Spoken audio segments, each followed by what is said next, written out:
இந்தியாவினுடைய மிக முக்கியமான புலனாய்வு பத்திரிகையான த நியூஸ் லாண்ட்ரி மிக முக்கியமான 2 ஆய்வு கட்டுரைகளை வெளியிட்டிருக்கிறார்கள். அத்தோடு சேர்த்து இன்று காலை த இந்தியன் எக்ஸ்பிரஸ் வெளியிட்டிருக்கக்கூடிய செய்தியை ஒப்பிட்டு பார்க்கும்போது நமக்கு அதிர்ச்சியாக இருக்கிறது. இந்தியாவில் கிட்டத்தட்ட 24 கோடி இளைஞர்களுடைய வாழ்க்கையை நடுத்தருவுக்கு கொண்டு வருவது போல் கடந்த 10 ஆண்டுகளாக இந்த மோடி அரசாங்கம் செயல்பட்டிருக்கிறது. ஏறத்தாழ ஆண்டுக்கு 3 லட்சம் கோடி கருப்பு பணத்தை மையமாக வைத்து நடக்கக்கூடிய இந்த சூதாட்டம், இதற்கு பின்னால் ஒளிந்திருக்கக்கூடிய மிகப்பெரிய மாஃபியா எப்படியெல்லாம் மாணவர்களுடைய வாழ்க்கையை அழித்துக் கொண்டிருக்கிறது என்பது குறித்து மிக மிக முக்கியமான பல செய்திகள் இந்த கட்டுரையில் இருக்கிறது.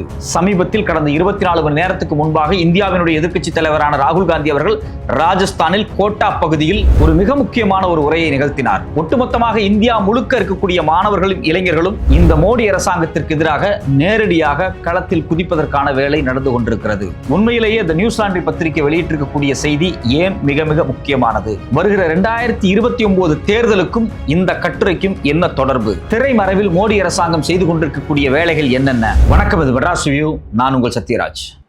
த நியூஸ் லாண்ட்ரி பத்திரிகை 2 முக்கியமான கட்டுரைகளை வெளியிட்டிருக்கிறாங்க. ஒன்னு பாத்தீங்க அப்படின்னா கடந்த ஆண்டே வெளிவந்த ஒரு முக்கியமான கட்டுரை. அந்த கட்டுரையினுடைய ஒரு தொடர்ச்சி தான் பாத்தீங்க அப்படின்னா 2 நாட்களுக்கு முன்னாடி, அதாவது ஜூன் 18, 2026 ஒரு கட்டுரை வெளியிட்டிருக்கிறாங்க. இந்த 2மே பாத்தீங்க அப்படின்னா இந்தியாவில் இருக்கக்கூடிய மாணவர்கள், அது மட்டும் இல்லாம இளைஞர்களுடைய வாழ்க்கை எப்படியெல்லாம் சுரண்டப்பட்டிருக்கு இந்த மோடி அரசாங்கத்தால, இந்த மோடி அரசாங்கத்தில் இருக்கக்கூடிய மத்திய நிறுவனத்தால அப்படிங்கிறது தான் அந்த கட்டுரையினுடைய சாரம்.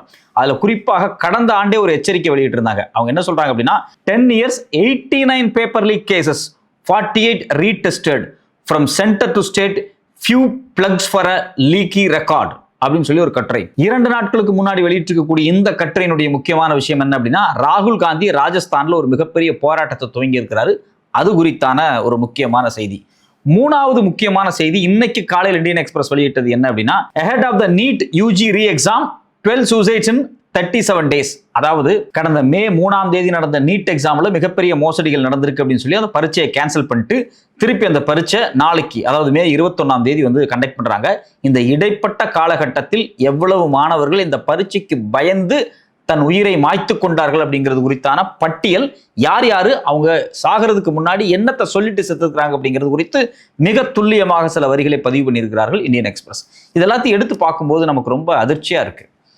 இது ஏதோ ஒரு 100 மாணவர்கள் 200 மாணவர்கள் குறித்தான விஷயம் எல்லாம் இல்லை. இந்தியா முழுக்க ஸ்கூல் ஸ்டூடெண்ட்ஸ் அப்படிங்கிறது கிட்டத்தட்ட 24 கோடிக்கு மேல இருக்கிறாங்க. இது இல்லாம சென்ட்ரல் கவர்மெண்டால நடத்தப்படக்கூடிய அரசு துறைக்கான பரீட்சைகள்ல நேரடியாக வரக்கூடிய இளைஞர்கள் அப்படிங்கிறவங்க கிட்டத்தட்ட 2 கோடியிலிருந்து 3 கோடி வரைக்கும் அந்த பரீட்சைகள் எழுதுறாங்க. நான் சொல்றது யூபிஎஸ்சியில இருந்து income tax exam, railway exam, SSB exam சொல்லிட்டு எக்கச்சக்கமான பரீட்சைகள் இருக்கு. இதுல எல்லாத்துலயும் ஒட்டுமொத்தமா பாத்தீங்கன்னா கிட்டத்தட்ட கோடிக்கணக்கானவர்கள் இந்த பரீட்சை எழுதி அரசு வேலைக்கு போறதுக்காக துடிச்சுக்கிட்டு இருக்கிறாங்க. அவங்களுக்கு பின்னாடி இயங்கிக்கிட்டு இருக்கக்கூடிய இந்த கோச்சிங் இன்ஸ்டிடியூட், அவங்க பண்ணக்கூடிய மால் பிராக்டிஸ், அவங்க பண்ணக்கூடிய ஃப்ராட் அப்படின்னு ஒரு மிகப்பெரிய மாஃபியா இதுக்குள்ள ஒளிஞ்சிருக்கு. அது குறித்து பல மிக முக்கியமான தகவல்கள் இது போன்ற பத்திரிகைகள் தொடர்ச்சியா வெளியிட்டுக்கிட்டே இருக்கிறாங்க. இதுல குறிப்பா பாத்தீங்க அப்படின்னா 2 நாட்களுக்கு முன்னாடி ராகுல் காந்தி என்ன சொல்றாரு அப்படின்னா, சாத்ரோன் கி கூஞ்ச் அப்படிங்கக்கூடிய முழக்கத்தின் அடிப்படையில இந்தியா முழுக்க இருக்கக்கூடிய மாணவர்களை ஒன்று திரட்டுறதுக்காக ஒரு போராட்டத்தை துவங்குறாரு. அவர் என்ன சொல்றாரு அப்படின்னா, students voice are echoes of the students, அதாவது மாணவர்களுடைய குரலுடைய எதிரொலி அப்படின்னு சொல்லி இந்த பிரச்சார இயக்கத்துக்கு பேர் வச்சு மாணவர்களை ஒட்டுமொத்தமாக இந்தியாவில் திரட்டி, இந்தியாவில் இருக்கக்கூடிய மைய அரசு இருக்கு பார்த்தீங்களா, மோடி அரசு, இதனுடைய சிபிஎஸ்சியா இருக்கட்டும் இல்ல நேஷனல் டெஸ்டிங் ஏஜென்சியா இருக்கட்டும், இவங்களுக்கு எதிராக ஒரு பெரிய போராட்டத்தை பண்றதுக்காக சில வேலைகள் அவர் செய்யறாரு. இது மாதிரியான போராட்டங்கள் அப்படிங்கிறது ஏதோ ராகுல் காந்தி முதல் முறையா பண்றாரு, இதுக்கு முன்னாடி வேற யாருமே பண்ணலையா அப்படின்னுலாம் இல்ல. கடந்த 10 வருஷத்துல கிட்டத்தட்ட 89 கொஸ்டின் பேப்பர், அதாவது போட்டித் தேர்வா இருக்கும் இல்ல கவர்மெண்ட் எக்ஸாமா இருக்கும், அதாவது சிபிஎஸ்சி எக்ஸாம்ஸா இருக்கும் இல்ல நீட் எக்ஸாமா இருக்கும், இது இல்லாம எஸ்எஸ்பி ஆர்ஆர்பின்னு சொல்லி அரசு பதவிகளுக்கு போறக்கூடிய பரீட்சைகளா இருக்கட்டும், இதனுடைய கொஸ்டின் பேப்பர்ஸ் எல்லாமே லீக் ஆயிருக்கு. இந்த கொஸ்டின் பேப்பர் எப்பெல்லாம் லீக் ஆகுதோ இந்தியாவில் இருக்கக்கூடிய இடதுசாரி இயக்கங்கள் தொடர்ச்சியா போராட்டம் நடத்திட்டே இருக்காங்க. இப்ப இல்ல, 2014-15 இருந்தே இது மாதிரி மோடி அரசாங்கம் வந்ததுக்கு பிறகு நடக்கக்கூடிய முறைகேடுகளுக்கு எதிராக இந்தியா முழுக்க இருக்கக்கூடிய மாணவர் அமைப்புகள் தொடர்ச்சியா பெரும் போராட்டத்தை நடத்திக்கிட்டே வர்றாங்க. இந்த 89 லீக் நம்ம சொல்றோம்ல பேப்பர்ஸ், என்னென்ன பேப்பர்ஸ் எல்லாம் லீக் ஆயிருக்கு, எந்தெந்த மாநிலத்தில் இந்த பேப்பர்ஸ் லீக் ஆயிருக்கு அப்படிங்கிறது குறித்து த நியூஸ் லாண்ட்ரி ரொம்ப விரிவா எழுதியிருக்காங்க. அதுல குறிப்பா என்ன சொல்றாங்க அப்படின்னா, NEET exam, JEE, UPSC, SSC, RRB இது மாதிரியான பரீட்சைகள் இருக்கு பாத்தீங்களா, இது மாதிரியான பரீட்சைகள்ல கிட்டத்தட்ட 3.5 லட்சம் கோடி பணம் இந்த கோச்சிங் இன்ஸ்டிடியூட்டுகளுக்காக இந்த மாணவர்கள் செலவு செய்கிறாங்க. இதுல பெரும்பாலும் கருப்பு பணம் தான். இந்த பணம் எல்லாமே பார்த்தீங்க அப்படின்னா ஒரு குறிப்பிட்ட கோச்சிங் இன்ஸ்டிடியூட்டுகளுக்கே போய் சேருது. இப்போ தமிழ்நாட்டில் பார்த்தீங்கன்னா ஒரு சில கோச்சிங் இன்ஸ்டிடியூட் கிட்டத்தட்ட 500 கோடிக்கு மேலே சம்பாதிக்கிறாங்க. குறிப்பாக ராஜஸ்தானில் கோட்டா பகுதியில் போய் பார்த்தீங்க அப்படின்னா அங்கே முழுக்க அந்த ஊரே வந்து கோச்சிங் சென்டராக தான் இருக்கும். இப்போ வந்து தமிழ்நாட்டில் வந்து சென்னையில் அண்ணா நகர் அப்படின்னா யூபிஎஸ்சி ப்ரிப்பேர் பண்ணுறதுக்கான ஒரு கோச்சிங் சென்டர், அங்கே இருக்கக்கூடிய நிறைய சென்டர் இருக்கும். மாணவர்கள் அங்கே படிப்பாங்க, அங்கே ஹாஸ்டலில் தங்கியிருப்பாங்க, பிஜிஸ் நிறையா இருக்கும் அப்படின்னு சொல்கிறாங்க இல்லையா. அதே போல் இந்தியாவில் பல இடத்துல நீங்கள் டெல்லியாக இருக்கட்டும், இல்லை மும்பையாக இருக்கட்டும், இல்லை ராஜஸ்தானாக இருக்கட்டும், இப்படி பல இடங்களில் இது மாதிரியான கோச்சிங் இன்ஸ்டிடியூட்டை சில குறிப்பிட்ட நிறுவனங்கள் பின்னாடி இருந்து இயக்கிக்கிட்டு இருக்கிறாங்க. அவங்க ஒரு ஆண்டுக்கு கிட்டத்தட்ட 3-4 லட்சம் கோடி வரைக்கும் இதுல பணத்தை புழக்க வர்றாங்க, இதுல சம்பாதிக்கிறாங்க. 3-4 லட்சம் கோடி அப்படிங்கிறது குறைஞ்ச பணம் கிடையாது. தமிழ்நாட்டினுடைய ஒரு ஆண்டு பட்ஜெட். இந்த கட்டுரையிலே ரொம்ப தெளிவான சொல்றாங்கன்னா, ஒட்டுமொத்த இந்தியாவில் விமென்ஸ் அண்ட் சைல்டு டெவலப்மெண்ட்டாக இருக்கட்டும், இல்லை லேபர் டிபார்ட்மெண்ட்டாக இருக்கட்டும், இல்லை ஹெல்த் கேர் டிபார்ட்மெண்ட்டாக இருக்கட்டும், அதாவது சுகாதாரத்துறை, இந்த 3 துறைகளுக்கும் செலவு செய்யக்கூடிய ஒரு ஆண்டினுடைய செலவீனம் இருக்கு பார்த்தீங்களா, அதுக்கு இணையான பணம் இந்த கோச்சிங் இன்ஸ்டிடியூட்ல மாணவர்களை வச்சு சம்பாரிச்சுக்கிட்டு இருக்கிறாங்க. இந்த பணம் பெரும்பாலும் கருப்பு பணங்கள் தான். இந்த பணத்தை சம்பாதிப்பதற்காக எங்களுடைய இன்ஸ்டிடியூட்ல படிச்சா மாணவர்கள் பாஸ் பண்ணுவாங்க அப்படிங்கிறதுக்காக அரசினுடைய பரீட்சைகளுக்காக தயாரிக்கப்படக்கூடிய கொஸ்டின் பேப்பர் இருக்கு பாத்தீங்களா, இந்த கொஸ்டின் பேப்பரை திருடுறதுக்காக ஒரு மாஃபியா குரூப் பயங்கரமா வேலை பார்த்துக்கிட்டு இருக்கு. இதுக்கு மிகச்சிறந்த எடுத்துக்காட்டு எது அப்படின்னா, இந்த வருஷம் 2026 நீட் எக்ஸாம் வந்து கேன்சல் ஆயிருக்கு. ஏன் கேன்சல் ஆச்சு? கொஸ்டின் பேப்பர் லீக் ஆச்சு. எப்படி கொஸ்டின் பேப்பர் லீக் ஆனதை கண்டுபிடிக்கிறாங்க அப்படின்னா, ஒரு கெமிஸ்ட்ரி டீச்சர் அவர் மாணவர் வந்து நீட் எழுதிட்டு வந்து கொஸ்டின் பேப்பரை கொடுக்குறாரு. அந்த கொஸ்டின் பேப்பரை வந்து அவர் படிச்சு பார்க்கும்போது அதிர்ச்சி ஆயிட்டார் அந்த கெமிஸ்ட்ரி டீச்சர். ஏன் அதிர்ச்சி ஆகிறார் அப்படின்னா, 45 கெமிஸ்ட்ரி கொஸ்டின்ஸ் அப்படியே வந்து பார்த்தீங்க அப்படின்னா ஏற்கனவே வந்து சர்க்குலேட் ஆகிட்டு இருந்த, அதாவது மாடல் கொஸ்டின் பேப்பர் அப்படின்னு சொல்லி வாட்ஸ்அப்பில் டெலிகிராமில் சர்க்குலேட் ஆகிட்டு இருந்த கொஸ்டின் பேப்பரும் பரீட்சையில் கேட்கப்பட்ட கொஸ்டினும் ஒரே நம்பர் ஒரே கொஸ்டினாக இருக்குது. இதை பார்த்த உடனே அவருக்கு சந்தேகப்படுது. உடனே அவர் வந்து நேரடியாக NTA, அதாவது நேஷனல் டெஸ்டிங் ஏஜென்சிக்கு வந்து மெயில் போடுறாரு. மத்திய அரசாங்கத்திட்ட முறைகேடு பண்றாரு. அதுக்கு பிறகு பத்திரிகையில் இதை கொடுக்குறாரு.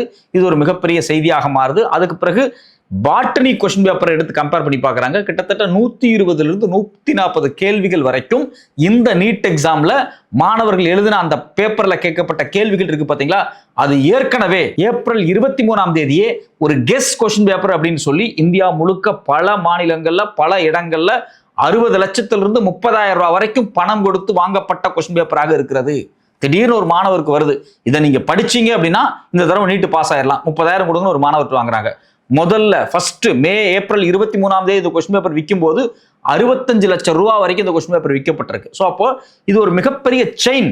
இந்த 2026 இந்த கொஸ்டின் பேப்பர் எப்படி லீக் ஆச்சு அப்படின்னு நீங்க தெரிஞ்சுக்கிட்டீங்கன்னாகவே இதுக்கு பின்னாடி எப்படிப்பட்ட ஒரு மாஃபியா ஒர்க் ஆயிருக்கு அப்படின்னு மேல கண்டுபிடிக்க முடியும். அதாவது இந்த வருஷம் பேப்பரை பிரிண்ட் அடிச்ச மகாராஷ்டிராவில் இருக்கக்கூடிய இந்த நாசிக்ல இருக்கக்கூடிய பிரிண்டிங் பிரஸ் இருக்கு பாத்தீங்களா, அங்க இருந்து இந்த கொஸ்டின் பேப்பர் லீக் ஆயிருக்கு. இது அங்க இருந்து நேரடியா டெல்லியில குர்காம்ல இருக்கக்கூடிய ஒரு டாக்டருக்கு கைமாறுது. அந்த டாக்டர்கிட்ட இருந்து பல பேர்த்துக்கு போகுது. அதுல குறிப்பாக மங்கிலால் தினேஷ் அப்படிங்கக்கூடிய 2 அண்ணன் தம்பி அவங்களுடைய குடும்பத்துக்கு போகுது. அந்த குடும்பம் தான் ஒட்டுமொத்தமாக இந்த பேப்பர் லீக்கு பின்னாடி இருக்கக்கூடிய ஒரு முக்கியமான குழு. அந்த குடும்பம் என்ன பண்ணுது அப்படின்னா, பல்வேறு இன்ஸ்டிடியூட், பல்வேறு கோச்சிங் சென்டர், பல்வேறு ஆட்களுக்கு அதை சர்க்குலேட் பண்றாங்க. அவங்க குடும்பத்திலிருந்து கடந்த 2025 4 பேர் டாக்டருக்கு பாஸ் பண்ணி போயிருக்காங்க.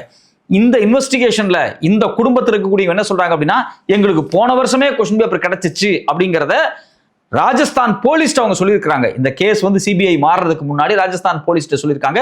ராஜஸ்தான் போலீஸ் அதை ரெக்கார்ட் பண்ணிருக்காங்க. அப்ப இதுல இருந்து என்ன தெரியுது அப்படின்னா, 2026 கொஸ்டின் பேப்பர் மட்டும் லீக் ஆகல, 25 லீக் ஆயிருக்கு. ஆனா அது குறித்து எந்த பத்திரிகையிலும் செய்தி இல்லை.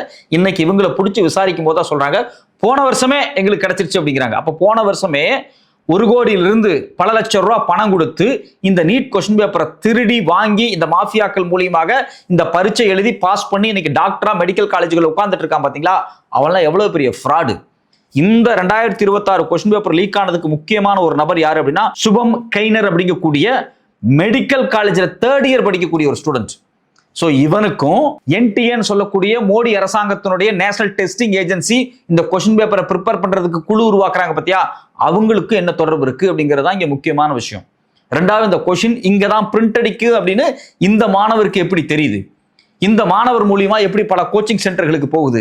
இந்த குடும்பத்துக்கு போனதுக்கு அப்புறம் இந்தியா முழுக்க 700 பேருக்கு இந்த கொஸ்டின் பேப்பர் வேற வேற இன்ஸ்டிடியூட்ல இருக்கவங்களுக்கு எப்படி கைமாறுது, எப்படி பல கோடி ரூபாய் பணம் இதுல இருந்து இவங்க பெறுறாங்க. அப்ப இந்த ஒரு மாடலை எடுத்து வச்சு பார்த்தாலே 2026 எடுத்து வச்சு பார்த்தாலே பல கோடி ரூபாய் ஒரு பக்கம் கோச்சிங்காக செலவு பண்ணப்படுது, கிட்டத்தட்ட 3 லட்சம் கோடி.